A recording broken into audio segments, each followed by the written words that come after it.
Puji Tuhan. Selamat pagi Bapak Ibu Saudara sekalian. Selamat tahun baru 2022.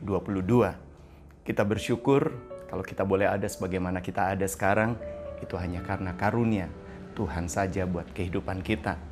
Di pagi hari ini mengawali tahun yang baru, saya akan bacakan 2 ayat di dalam Mika pasal yang keempat, ayat 1 dan ayat yang kedua mengatakan demikian. Akan terjadi pada hari-hari yang terakhir, gunung rumah Tuhan akan berdiri tegak mengatasi gunung-gunung dan menjulang tinggi di atas bukit-bukit. Bangsa-bangsa akan berduyun-duyun ke sana, dan banyak suku bangsa akan pergi serta berkata, "Mari kita naik ke gunung Tuhan, ke rumah Allah Yakub, supaya Ia mengajar kita tentang jalan-jalannya, dan supaya kita berjalan menempuhnya. Sebab dari Sion akan keluar pengajaran dan firman Tuhan dari Yerusalem." Ayat ini merupakan nubuatan Nabi Mika, dan kita sedang hidup di zaman terakhir, hari-hari terakhir. Firman Allah mengatakan, gunung Tuhan yang akan tetap berdiri tegak. Ketika kita mengandalkan gunung-gunung di dalam dunia ini, satu kali andalan di dalam dunia bisa jadi kolaps, bisa jadi hancur, bisa bergoyang. Itu sebabnya mari kita jalani bersama dengan Tuhan. Sebab ketika kita jalan mengikuti apa yang Tuhan tunjukkan, di sanalah kita akan bertumbuh di dalam kasih karunia-Nya, kita bertumbuh di dalam kebenaran-Nya. Dan kabar baiknya, kebenaran Tuhan itu tidak tergoyahkan. Kebenaran manusia bisa tergoyahkan. Bapak Ibu Saudara sekalian, percayalah, 2022 ini apapun kata orang, tetapi Tuhan, gunung kebenaran kita, itulah yang teguh, yang tidak berubah. Dia tetap adalah Tuhan atas ruang dan atas waktu. Dia berkuasa, kita terbatas. Hidup kita saja terbatas pada ruangan. Hidup kita terbatas pada 3 dimensi ruang hidup kita. Saya ada di dalam ruangan ini, saya terbatas melihat ke sana, ke atas, ataupun ke bawah. Hidup kita terbatas oleh dimensi ruang. Hidup kita juga terbatas oleh dimensi waktu. Kita hanya bisa berjalan maju ke depan, tapi kita tidak mungkin lagi mundur ke belakang. Tapi sadarkah bahwa Tuhan kita adalah Tuhan atas ruang dan waktu? Itulah tema gereja di tahun ini. Tuhan adalah Tuhan atas ruang dan waktu. Dan saya ingin buktikan bahwa Dia adalah Tuhan atas ruang dan waktu. Di Natal kemarin kita bicara tentang Yesus lahir. Allah yang lahir sebagai manusia. Jauh sebelum kelahirannya, Allah sudah menubuatkan. Dan Yesus genapi dengan lahir di Betlehem. Yesus genapi dengan lahir sebagai bayi yang tak berdaya. Dan kabar baiknya, bahkan dalam pelayanan Yesus tetap memperhitungkan semua ruang dan waktu hidup kita. Termasuk memperhitungkan kegagalan dan kesalahan manusia. Saya lanjutkan saja langsung sampai pada kematian Yesus. Saudara ingat, Yesus ditangkap oleh orang-orang Yahudi, oleh ahli-ahli agama yang merasa Yesus sudah merombak tatanan hukum Taurat. Yesus sudah merombak semua tatanan agama. Dan itu sebabnya mereka menangkap Yesus. Dan mereka punya tujuan. Kalau mereka menangkap Yesus dengan kekuasaan mereka, maka akan terjadi pemberontakan di antara semua pengikut Yesus. Itu sebabnya kenapa mereka menyerahkannya kepada Romawi, kepada pihak Romawi. Mereka tuduhkan bahwa ajaran Yesus sedang menentang kerajaan Romawi. Dan ketika ditangkap oleh Romawi, mereka mulai berpikir, wah, mereka aman, mereka bisa hancurkan Yesus, dan ditangkap oleh Romawi. Dan di hadapan Pilatus kita bisa melihat ada hukuman jelas. Tapi apakah berarti Allah tidak punya kuasa? Karena Yesus masuk ke dalam kuasa orang kafir, justru apa yang mereka kerjakan, ahli-ahli agama ini serahkan kepada orang Romawi, itu menggenapkan semua yang sudah tertulis dalam firman Allah. Tidak heran kalau saya sedikit menyinggung di dalam Mazmur pasal yang ke-22. Mulai dari ayat yang ke-12, di situ dikatakan banyak lembu jantan mengerumuni aku, banteng-banteng dari Basan mengepung aku. Mereka mengangakkan mulutnya terhadap aku seperti singa yang menerkam dan mengaum. Saudara bisa melihat, nubuatan ini sudah menuliskan ada banyak orang-orang dari lain yang justru mengerumuni Yesus, dan itu digenapi ketika Yesus diserahkan kepada pihak Romawi.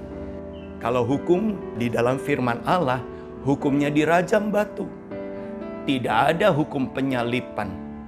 Tetapi kabar baiknya ketika Yesus akhirnya divonis dihukum mati dengan tergantung di kayu salib, orang mulai berpikir, orang yang tergantung di kayu salib itu terkutuk. Benar, itu memang terkutuk. Karena kitab Ulangan 21 ayat 23 mengatakan, siapa yang tergantung itu terkutuk. Dan bukankah sudah tertulis di dalam Ulangan 21 ayat 23? Jauh sebelum Yesus akhirnya harus alami itu. Itu sebabnya kita bersyukur sebagaimana dituliskan juga di dalam Galatia 3. Kristus telah menebus kita dari kutuk hukum Taurat dengan jalan menjadi kutuk karena kita. Sebab ada tertulis, terkutuklah orang yang digantung di kayu salib. Jadi jelas, Yesus harus jadi terkutuk. Dengan cara apa? Digantung di kayu salib. Kalau ahli-ahli agama tidak serahkan kepada bangsa Roma, maka Yesus tidak disalib. Mungkin Yesus dihukum dirajam dengan batu. Tapi karena dalam tanda petik, menurut pikiran mereka itu adalah strategi, mereka serahkan kepada orang Romawi. Sehingga tergantung di kayu salib. Justru itu menggenapi firman Allah. Yesus rela terkutuk supaya apa? Supaya dia terima semua kutuk kita yang sudah melanggar hukum Allah. Dan kabar baiknya, perhatikan ayat 14 dari Galatia ini. Galatia 3 ayat 14. Kristus Yesus telah membuat ini supaya di dalam Dia berkat Abraham sampai kepada bangsa-bangsa lain. Sehingga oleh iman kita menerima roh yang telah dijanjikan itu. Bukankah ini kabar baik? Kristus tetap adalah Tuhan atas ruang dan waktu. Memperhitungkan rencana jahat manusia, memperhitungkan strategi buruk manusia, memperhitungkan bahkan sampai ketika Pilatus harus jatuhkan hukuman. Di Natal kemarin saya sempat sampaikan, Yesus Kristus harus dihukum, Yesus Barabas dilepaskan. Kita sebetulnya nasib kita seperti Yesus Barabas. Kita semua sudah kehilangan kemuliaan Allah, kita sudah berdosa, kita nggak punya masa depan. Tapi karena di pengadilan Pilatus, semua orang memilih Yesus Kristus yang harus dihukum. Sehingga Yesus Barabas punya masa depan. Yesus Kristus dihukum supaya saudara dan saya, kita punya masa depan. Dan kabar baik ayat ini kan mengatakan, Yesus Kristus telah membuat ini. Jadi Allah sudah merancangkan semuanya ini. Supaya apa? Supaya berkat Abraham, pengharapan kita di dalam firman, itu terjadi buat kita, bangsa-bangsa lain. Yang bukan menurut bibit bobot bebetnya, kita bukan orang Yahudi. Tapi Kristus buat ini supaya itu jadi bagian kita. Dan kabar baiknya firman Allah mengatakan ayat 26, sebab kamu semua adalah anak-anak Allah karena iman di dalam Yesus Kristus. Ayat 29-nya, dan jikalau kamu adalah milik Kristus, maka kamu juga adalah keturunan Abraham dan berhak menikmati janji Allah. Puji Tuhan. Kita takut dengan 2022. Ingat, Allah kita adalah Allah atas ruang dan waktu. Dia berkuasa atas ruang hidup kita. Dia berkuasa atas waktu hidup kita. Percayalah kepada Yesus. Ikutilah. Mulailah mendaki gunungnya Tuhan. Ikuti. Kalau saya kembali kepada Mika pasal yang kedua tadi kan mengatakan, mari kita naik ke gunung Tuhan, ke rumah Allah Yakub, supaya Ia mengajar kita tentang jalan-jalannya. Ia ajarkan kita firman-Nya. Dan supaya kita menempuhnya. Dia akan tuntun kita untuk menempuh firman itu. Jalani 2022. Taati firman. Dan kita akan lihat. Dia akan bawa kita kepada damai sejahtera. Sebab dari Sion akan keluar pengajaran. Dan firman Tuhan keluar dari Yerusalem. Akan keluar damai sejahtera. Bapak Ibu Saudara sekalian, di awal tahun ini, mari kita jalani bersama dengan Tuhan. Puji Tuhan, Dia adalah Allah atas ruang dan waktu hidup kita. Mari kita berdoa. Bapa di sorga, di dalam nama Tuhan Yesus Kristus, kami bersyukur kalau Engkau sudah tolong kami. Kami lewati 2021 hanya karena kasih karunia Tuhan. Dan kalau kami boleh ada di hari pertama 2022, ini hanya karena kasih karunia Tuhan. Dan kami bersyukur kalau kami boleh masuki hari pertama ini, di hari Sabtu, di hari Sabat-Mu Tuhan. Ini saatnya Tuhan, kami terima rest, kami terima Sabat-Mu Tuhan. Tidak ada yang kebetulan. Hari pertama 2022 adalah hari Sabat-Mu Tuhan. Kami terima peristirahatan itu Tuhan. Kami terima semuanya itu. Kami terima firman Allah. Kami tahu kami masih harus lewati 364 hari di depan kami. Tetapi kami tahu Tuhan, Engkau sudah tuntun kami lewat firman-Mu. Itu sebabnya bagi setiap kami mau pegang firman-Mu. Ganti kami hanya meresponi fakta. Kami mau tetap meresponi firman Allah. Mulai dari anak-anak, remaja, pemuda, pria, wanita, bapak, ibu rumah tangga, sampai orang yang lanjut usia. Kami responi firman Allah. Kami nggak mau responi fear, ketakutan kami. Kami nggak mau responi fakta kami semata. Tapi kami responi firman Allah. Dan di sanalah ketika kami responi firman Allah, Engkau tetap Allah atas ruang dan waktu hidup kami. Kami terbatas dengan ruang, dimensi ruang kami. Kami terbatas dengan dimensi waktu kami.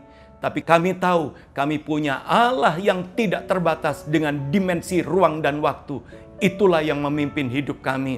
Pegang tangan kami Tuhan, untuk kami berjalan mengikuti langkah-langkah-Mu. Dan kami bersyukur Engkau tidak pernah tinggalkan kami. Engkau bahkan Immanuel, Allah yang beserta kami. Tetapi Immanuel itu juga adalah Allah yang bekerja di dalam kami, mengerjakan damai sejahtera. Bapa di sorga, kami berdoa, kiranya pikiran Kristus itu tinggal memenuhi pikiran kami. Sehingga apapun yang kami takutkan, apapun yang kami khawatirkan, kami serahkan, kami responi pikiran Kristus. Kiranya perkataan Kristus dengan segala kekayaannya itu tinggal dan memenuhi perkataan kami. Sehingga setiap perkataan kami adalah perkataan iman, perkataan yang baik, perkataan yang positif, perkataan yang membangkitkan. Karena setiap perkataan kami yang kami perkatakan di hadapan Tuhan, Engkaulah yang akan mewujudkannya bagi kami. Dan kami hanya akan taruh Kristus di depan kami. Dan kami hanya akan mencerminkan, memantulkan kemuliaan-Mu dalam gambaran yang semakin besar. Terima kasih Tuhan, terima kasih. Terima kasih buat Sabat-Mu yang Engkau sudah berikan bagi kami. Terima kasih buat tahun yang baru. Kami akan jalani bersama Engkau. Kami ikuti langkah-langkah-Mu. Di dalam nama Tuhan Yesus Kristus, Kami sudah berdoa. Haleluya. Amin.